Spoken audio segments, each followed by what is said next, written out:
नमस्कार दोस्तों, बहुत बहुत स्वागत है आपका एक बार फिर से आपके अपने ही चैनल में। दोस्तों यहाँ पे एक सबसे इंपॉर्टेंट अपडेट आई है जो कि चाइना को लेकर आ रही है। जी हाँ, आपको मैं बताना चाहूंगा कि चीन अब ऐसे देशों में इन्वेस्टमेंट करने की सोच रहा है जहां की आर्थिक हालात इस वक्त खराब हो चुके हैं, और ऐसे में उसने यही नहीं, उसने अमेरिका, भारत और अन्य कई देश हैं वहां पे अपनी इन्वेस्टमेंट करनी शुरू कर दी है। जहां इस चाइनीज वायरस से काफी लोग परेशान है, जिस चाइनीज वायरस ने इस वक्त पूरी अर्थव्यवस्था को पीछे यानी कि बैकफुट पे धकेल दिया है, वहां पर चीन अब यहां पर अपने लिए एक अपॉर्चुनिटी लेकर आया है। वो अब क्या कर रहा है कि जैसे भारतीय कंपनी है उनमें इन्वेस्टमेंट कर रहा है, उनके कंपनियों की हिस्सेदारी खरीद रहा है ताकि वो यहां से मुनाफा कमा सके ऐसे वक्त पे जिस वक्त पे इस वक्त शेयर मार्केट पूरा डाउन हो चुका है। दोस्तों बहुत सारी खबरें जो है वो चीन को लेकर यहां पर आ रही हैं और चीन यहां पर बहुत तेजी से ऐसा काम कर रहा है। लेकिन भारत सरकार ने भी अब यहां पर एक तगड़ा फैसला लिया है। आप ये समझ सकते हैं कि स्ट्रिक्ट वार्न किया है कि किसी भी तरीके से, खास करके भारत ने यहाँ पे भी चाइना का नाम नहीं लिया है, लेकिन संदेश साफ साफ चाइना को दिया गया है, जिसमें भारत ने कहा है कि भारत की सीमा से लगते हुए जो भी देश हैं, चाहे उसमें बांग्लादेश आता है, अफगानिस्तान आता है, इसके अलावा नेपाल आता है, भूटान आता है, कोई भी देश यानी कि म्यांमार भी इसमें आता है, जो भी देश की सीमा भारत से लगती है वो भारत में इन्वेस्टमेंट नहीं कर सकता है और उसके लिए उसको बहुत ही स्ट्रिक्ट रूल अपनाने पड़ेंगे। यानी कि अगर वो भारत में इन्वेस्टमेंट करता है किसी भी सेंस में तो उसको अप्रूवल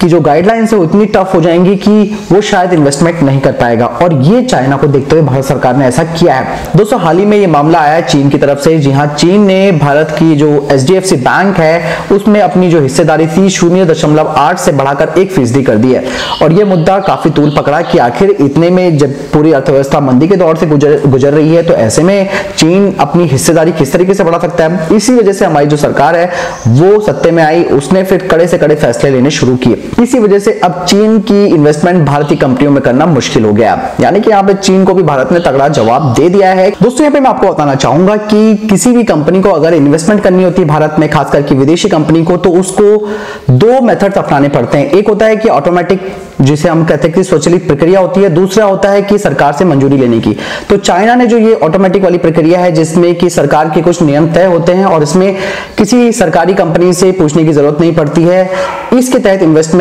कर सकता है कोई कंपनी। तो ऐसे में चीन ने यही फायदा उठाया, यानी कि पहली प्रक्रिया का यहाँ पे फायदा उठाने की कोशिश करी, जिसे भारत ने अब एक तरह से उसको कह सकते हैं कि उसकी इस सहभागिता पर स्टे लगा दिया है। क्योंकि चीन चाह रहा था कि इस वक्त क्योंकि चीन ये चाह रहा था कि भारत में भी इस वक्त शेयर मार्केट जो गिरा है उसका फायदा चीन उठा सके और टाइम पर उठा सके, ताकि जब मार्केट खुलेगा तो इससे फायदा चीन को होगा। दोस्तों आपको बताना चाहूंगा कि मंत्रालय का कहना है कि जो नया नियम है उसमें क्या है कि 10% या फिर इससे ज्यादा की हिस्सेदारी हासिल करने के मामले में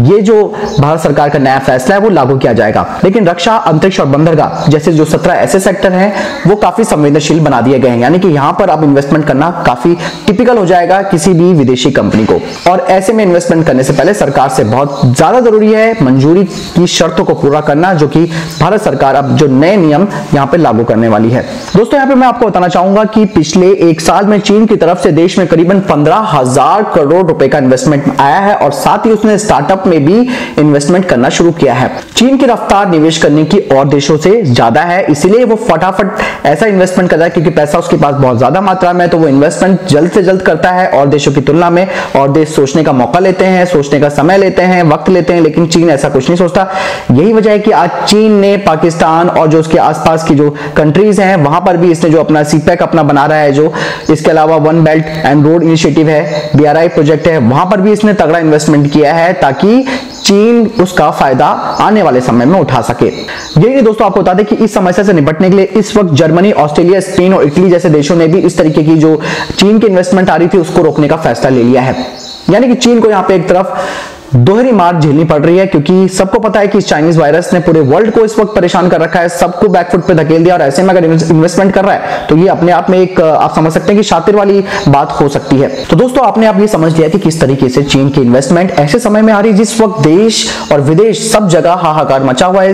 इस कोविड-19 यानी कि इस चाइनीज वायरस से। लेकिन अगर ये इन्वेस्टमेंट का प्लान भारत सरकार ने यहाँ पर इसका एक तरह से आप समझ सकते हैं कि इसको स्टे लगा दिया है, इस पे एक तरह से रोक लगा दिया है, और ऐसे कई देश हैं जो चीन की इस मंशा को समझ चुके हैं कि वो आखिर क्यों इन्वेस्टमेंट कर रहा है। उसे पता है कि इस वक्त मार्केट डाउन है और ऐसे में इन्वेस्टमेंट करेगा तो बाद में इसको फायदा होगा। तो अब यहाँ पर चीन की ये जो बौखलाहट है अब दोबारा सामने आएगी, क्योंकि जब उसको यहाँ पे इन्वेस्टमेंट करने का मौका नहीं मिलेगा और सरकार की तरफ से जो कड़े कदम उठाए गए हैं उन सब का सामना उसको करना पड़ेगा। हालांकि दोस्तों इससे कोई फर्क पड़ने वाला नहीं है, क्योंकि अब भारत सरकार बहुत ही ज्यादा स्ट्रिक्ट हो चुकी है चाइना के खिलाफ, और चाइना किसी भी तरीके से अगर कोशिश भी करेगा इन्वेस्टमेंट करने की तो शायद उसको यहाँ पर मुक्की खानी पड़ेगी। दोस्तों ये बात तो तब है अगर